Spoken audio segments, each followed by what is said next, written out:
Nour et Gabriel s'installent dans leur nouvel appartement.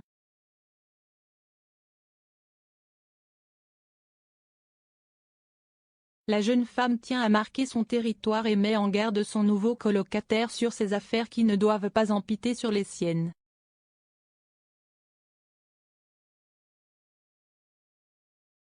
Nour taquine Gabriel sur son côté ordonné et maniaque.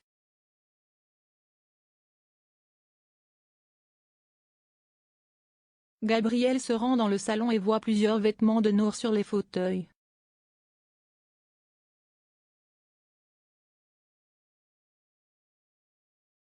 Excédé par le désordre, il demande à sa colocataire de ranger ses affaires.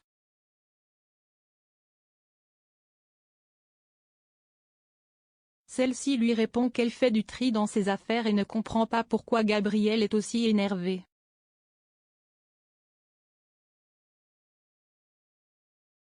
Charlie rend visite à Gabriel.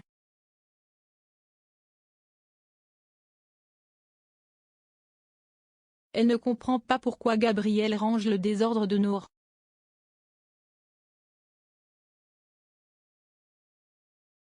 Charlie tombe sur une petite culotte de Nour et plaisante en imaginant qu'elle l'aurait laissée exprès pour attirer Gabriel, comme il le voudrait.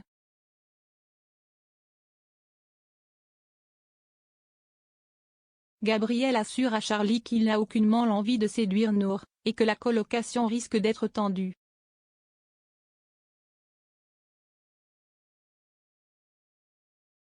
Pour Charlie, ci est souvent le début d'une histoire d'amour.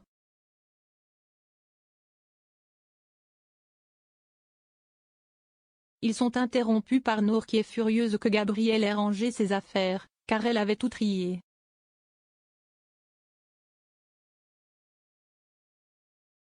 Charlie préfère s'éclipser et laisser ses deux colocataires s'écharper.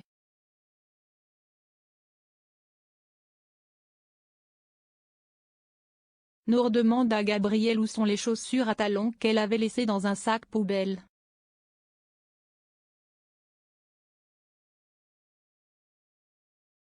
Gabriel avoue qu'il les a jetées dans la benne par mégarde.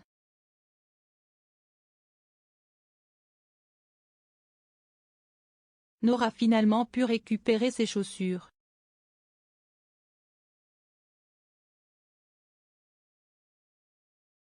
Gabriel s'excuse une nouvelle fois de les avoir jetées par erreur.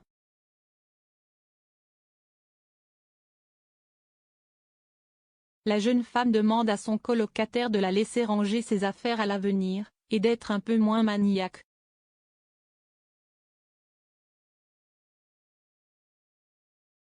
Gabriel lui explique que si est plus fort que lui.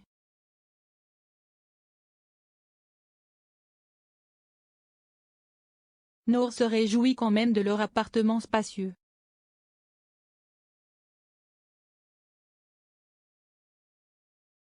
Ils sont interrompus par la livraison d'un vélo d'appartement commandé par Gabriel.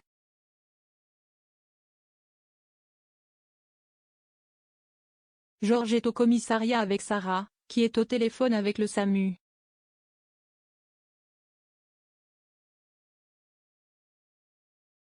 Lorsque Martin lui demande l'issue de l'appel, elle lui répond que les secours ont trouvé une jeune femme en hypothermie, mais que ce n'est pas Victoire.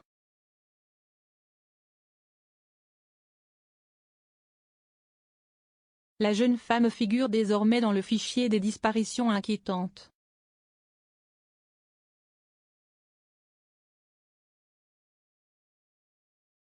Martin essaie de rassurer Georges en vain.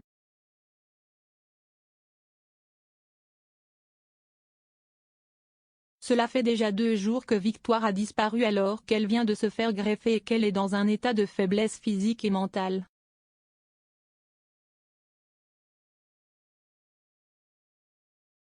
Les vidéosurveillances permettent à Sarah de souligner que Victoire s'est enfuie par la sortie du personnel, qu'elle a pris son sac et volontairement laissé son téléphone.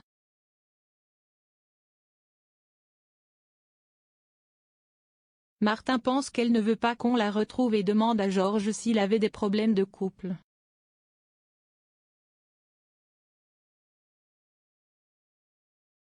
Georges évoque les hallucinations de sa compagne et assure qu'elle n'a jamais été aussi vulnérable et qu'elle doit être retrouvée le plus rapidement possible à l'hôpital. Sandrine trouve William et Samuel.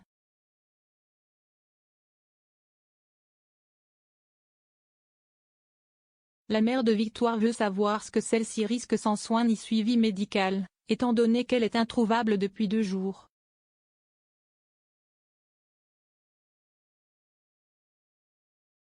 William lui explique que le traitement anti-rejet est indispensable pour l'assimilation du greffon.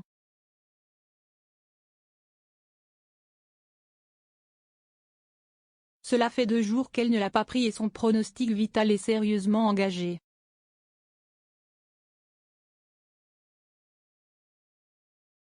Victoire va mourir si son corps rejette la greffe, sachant qu'elle ne peut tenir que 24 heures maximum sans la prise de ce traitement.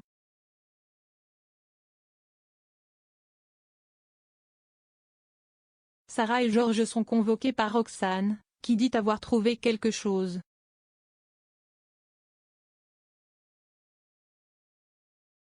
Le jeune homme est inquiet et ne peut s'empêcher de penser au pire.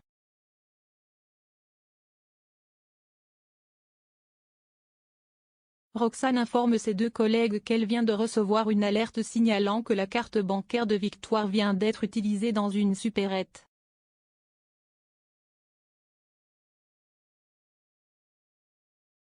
Georges note l'adresse et se précipite sur les lieux avec Sarah.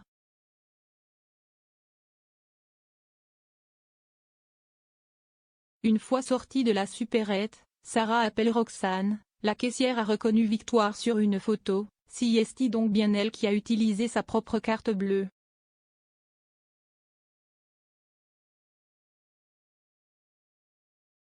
Cependant Sarah bloque sur un détail, si la caissière lui a dit qu'elle était faible mais souriante, elle lui a également révélé que Victoire a acheté des sandwichs et de l'alcool, ce qui est très dangereux dans son état.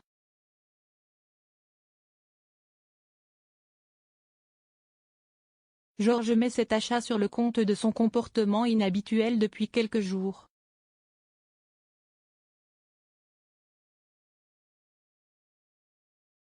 Victoire, Solène Hébert, elle dort avec 2 femmes qui brossent ses cheveux.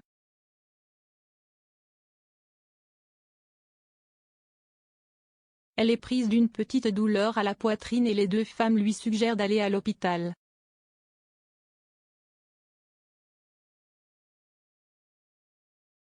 Elle refuse. Juste à côté, Georges et Sarah montrent une photo de Victoire aux passants, sans succès, lorsque Sarah aperçoit la jeune femme.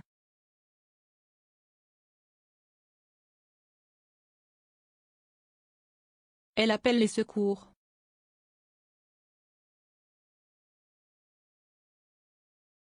Victoire est de retour à l'hôpital et demande à Sandrine où est Dimitri.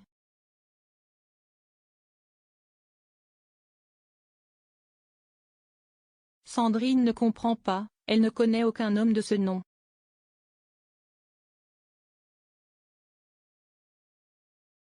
Plus tard, William se rend dans la chambre de Victoire et lui annonce, ainsi qu'à Sandrine et Georges, que son état est stable.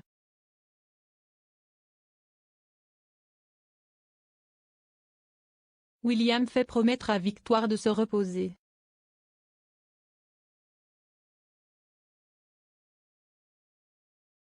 Victoire s'excuse auprès de Sandrine de les avoir inquiétés.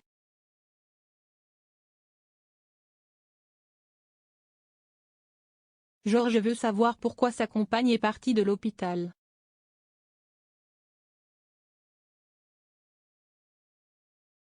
Victoire lui répond qu'elle avait besoin de prendre l'air et qu'elle a marché pendant des heures.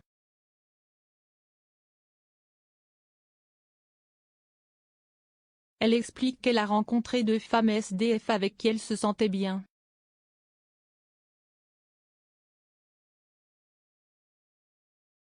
Victoire confie avoir besoin d'AID car elle ne se reconnaît plus depuis sa greffe.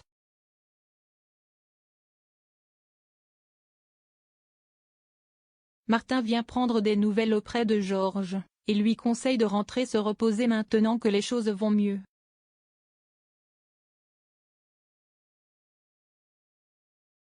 Georges a peur que Victoire prenne à nouveau la fuite.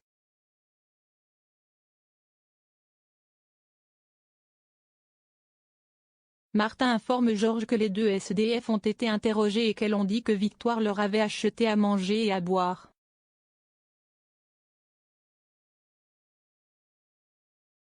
Georges révèle à Martin que Victoire se sentait bien avec les deux femmes qu'elle avait l'impression de connaître depuis toujours.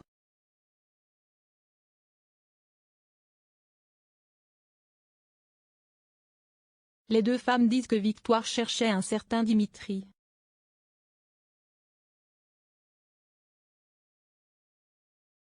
Georges ne comprend pas de qui il s'agit. Victoire lit un magazine dans sa chambre et le visage de la couverture retient son attention.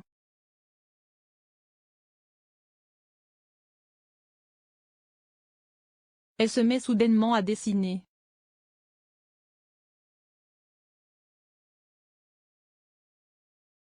Lorsque Georges entre dans la chambre de Victoire, il la trouve en train de dessiner un visage féminin sur tous les murs de sa chambre. Sophia aide Adrien à trouver son père biologique sur Internet.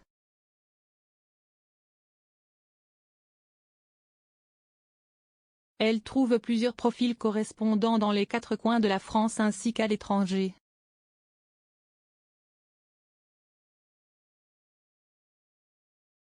Adrien est prêt à se déplacer s'il le faut, mais avoue à Sophia qu'il a peur de sa réaction.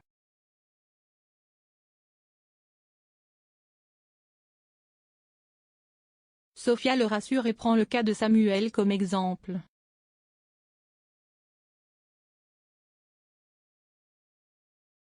Adrien veut rencontrer son géniteur peu importe la réaction de celui-ci.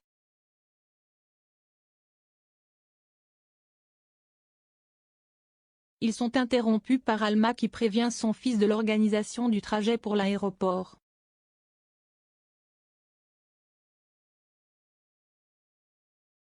La mère de Adrien ne sait pas que son fils n'a pas renoncé à retrouver son père biologique, et qu'il ne part plus à Goa.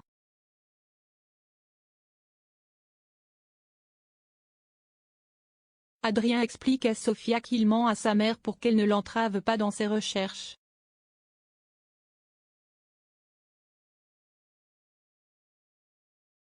Le jeune homme peut compter sur le soutien de sa petite amie.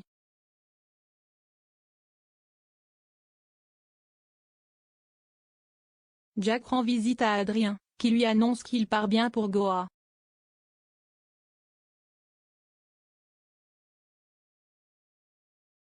Jack est surpris mais Adrien lui dit que tout est rentré dans l'ordre car il a reçu son passeport dans un courrier anonyme.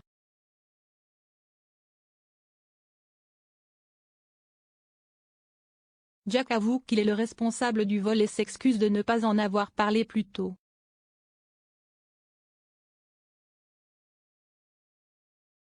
Adrien est furieux que Jack l'ait laissé accuser Sophia à tort, il veut connaître le motif de ce vol.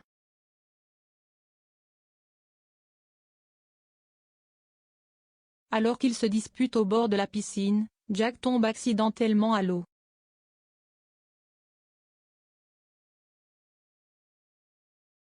Adrien donne un t-shirt sec à Jack.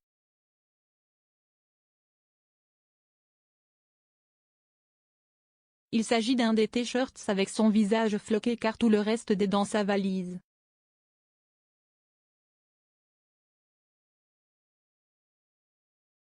Le jeune homme souhaite reprendre la discussion avec l'adolescent et lui demande pourquoi il a volé son passeport.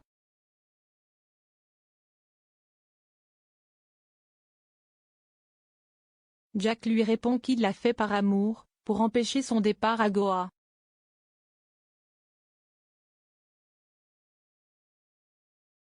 Jack a honte et souhaite présenter ses excuses à Sophia.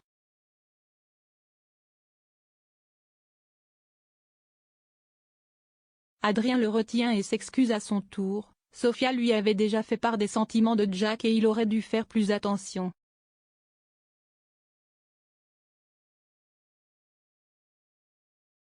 Adrien pardonne à Jack, sans qui il n'aurait jamais su la vérité sur son père biologique.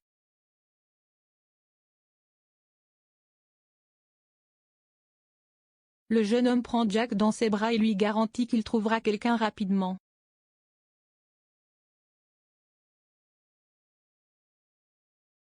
Si est-il l'heure du départ pour Adrien.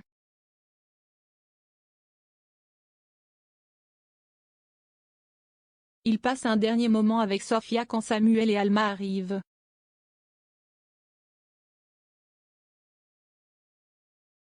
Le docteur Chardot annonce à Adrien que Victoire a été retrouvée et suscite un soulagement unanime.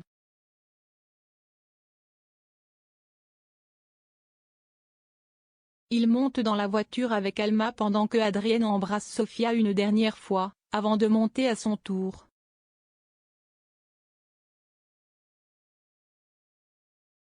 Manon trouve Sofia triste dans le salon.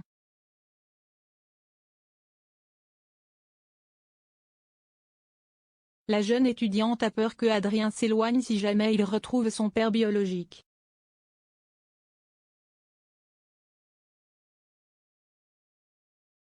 Manon essaie de rassurer sa sœur en lui certifiant que Adrien est fou d'elle.